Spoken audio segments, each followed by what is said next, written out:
పెద్ద శాఖ మంత్రి అంటే మీకు అర్థమైపోద్ది, పెద్దిరెడ్డి రామచంద్రారెడ్డి గారు. ఆయన పర్యావరణ శాఖ మంత్రి ఆ రోజు. ఆయన శాఖ మంత్రిగా ఉండి ఆయన సంస్థ చేస్తే, ఇది కూడా పిఎల్ఆర్ వాళ్ళతో కంబైండ్ వాళ్ళే వర్క్, ఇది కూడా వాళ్ళ సంస్థకు సంబంధించి ఆయన శాఖకు సంబంధించినటువంటి పర్యావరణ అనుమతులు కూడా తీసుకోకుండా మరి నిర్మాణం చేయడం అంటే ఇది రాజ్యాంగ ఉల్లంఘన కింద రాదా నేను అడుగుతూ ఉన్నా.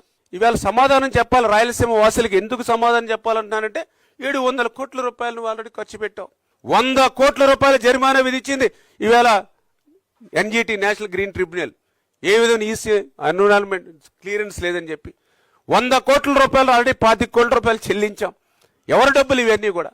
మీరేమైనా పెద్దిరెడ్డి రామచంద్రారెడ్డి గారు మీ సొంత జేబులోంచి కట్టారా 25 కోట్లు పెనాల్టీ?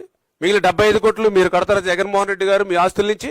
మళ్ళీ మేం కదా కట్టవలసింది. మళ్ళీ ఏంటి దోపిడి, ఏంటి లూటి? నువ్వు పర్యావరణ శాఖ మంత్రిగా ఉండి నువ్వు చేపట్టేటువంటి పనులు, నీ జిల్లాలో నీ నియోజకవర్గంలో చేసే నీ సొంత పనుల్ని, నీ ఏజెన్సీ పనులకు కూడా ఈసీ క్లియరెన్స్ తీసుకోవాలనేటువంటి ఆలోచన కూడా లేకుండా ఇంకా ఒక దుర్మార్గం కూడా ఉంది ఇక్కడ. ఈవేళ వాళ్ళు లూటి దోపిడి మాట్లాడించి అక్కడ రైతులు ఆక్రందన, ఆవేదన, ఏదైతే 3 రిజర్వాయర్లకు సంబంధించినటువంటి ల్యాండ్ ఎక్వేషన్ ఏదైతే ఉందో, భూసేకరణ ఏదైతే ఉందో, వాళ్ళకి 1 రూపాయి ఇవ్వాలి. భూసేకరణ నిమిత్తం వాళ్ళకైనా డబ్బులు ఇవ్వాలి. వాళ్ళు ఆ అమౌంట్ కి అగ్రీ కాకపోతే డిపాజిట్ అనేది చేయాలి ఏజెన్సీ దగ్గర. అప్పుడే అవి హ్యాండ్ ఓవర్ చేసుకోవాలి. రూల్స్ చెప్తూ ఉన్నాయి. Government of India land acquisition rules అది. కానీ నువ్వు ఇక్కడ యజమానికి డబ్బులు ఇవ్వలేదు, ఏజెన్సీకి 1 రూపాయి జమ చేయలేదు. కానీ రైతుల భూములు మాత్రం నువ్వు లాక్కుని పనులు చేసావు.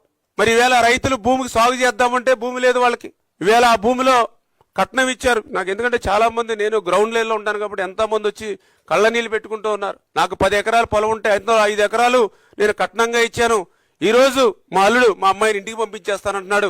నా 5 ఎకరాలు నాకు ఇయ్యి అంటే ఎక్కడ చూపిస్తాను 5 ఎకరాలు అని చెప్పి. మా అబ్బాయికి ఎంబీబీఎస్ సీట్ వచ్చింది, 2 ఎకరాలు, నాకు 20 ఎకరాలు, 2 ఎకరాలు అమ్ముకుందామంటే ఈవేళ 2 ఎకరాలు ఎక్కడని చెప్పి నేను ఎవరికి అమ్మాలి అని ఈవేళ అతను ఆవేదన. ఎంత అన్యాయం అండి, ఎంత దుర్మార్గం అండి.